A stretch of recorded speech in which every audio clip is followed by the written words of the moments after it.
السلام علیکم ورحمۃ اللہ وبرکاتہ۔ اس خوبصورت تحریر کو ایک بار ضرور سنیے اور شیئر کریں۔ ایک معزز خاتون کی شادی اسماعیل نامی شخص سے ہوئی۔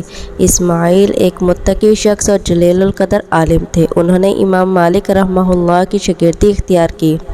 اس شادی مبارک کا پھل میاں بیوی کو ایک نامی گرامی بچے کی صورت میں ملا، جس کا نام انہوں نے محمد رکھا۔ شادی ہوئے ابھی کچھ ہی سال گزرے تھے کہ اسماعیل بیوی اور بچے کو چھوڑ کر اللہ کو پیارے ہو گئے۔ وراثت میں کافی دولت چھوڑ کر گئے۔ والدہ انتہائی توجہ کے ساتھ اپنے بیٹے کی تربیت میں جٹ گئیں۔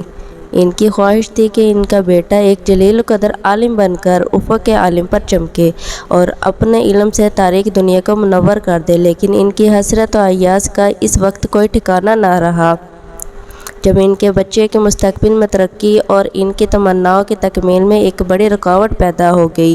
بچپن ہی میں یہ بچہ اپنی بینائی کے ساتھ ہاتھ دھو بیٹھا اور اب نابینا ہونے کی صورت میں یہ بچہ حصول تعلیم کے لیے علماء کے دروس میں شرکت سے معذور تھا، نہ وہ حصول علم کے لیے دوسرے شہروں کا سفر اختیار کر سکتا تھا۔ ماں کو یہ غم کھائے جا رہا تھا، آخر اس بچے کا کیا ہوگا؟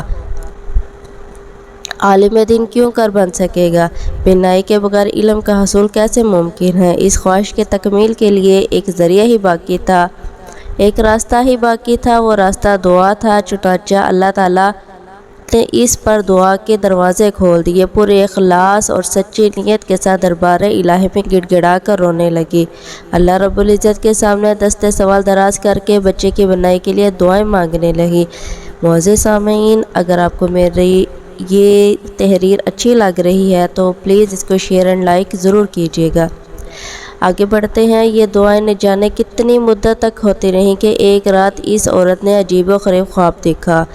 حضرت ابراہیم خلیل اللہ خواب میں نظر آئے۔ وہ کہہ رہے تھے کہ اے بی بی، تیری دعاؤں کی کثرت کے سبب اللہ رب العالمین نے تیرے بیٹے کی بینائی واپس کر دی۔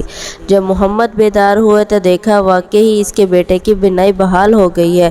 ان کی زبان سے بے ساختہ الفاظ نکلے، اے پروردگار، پریشان حال کی دعائیں تیرے علاوہ کون سن سکتا ہے اور کون ہے جو اپنے بندوں کی تکلیفوں کو دور کرتا ہے؟ یہ عظیم خاتون جو مسلسل دعائیں مانگتی رہیں، امام المحدثین محمد بن اسماعیل بخاری رحمہ اللہ کی والدہ محترمہ تھیں، جنہوں نے بیٹے کی بینائی لوٹ آنے کے بعد اس کی تعلیم و تربیت اور اس پر اس قدر محنت کی کہ اللہ تبارک و تعالیٰ نے ان کے بیٹے پر علوم و فنون کے دروازے کھول دیے۔ پھر آگے چل کر یہ بچہ ایک بہت بڑا محدث بنا۔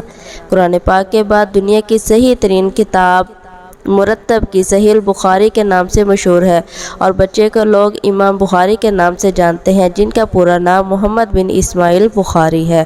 معزز سامعین، بتائیے گا کہ آپ کو یہ ویڈیو کیسی لگی اور پلیز میرے چینل کو سبسکرائب اینڈ شیئر ضرور کیجیے گا۔ وما علینا الا البلاغ المبین۔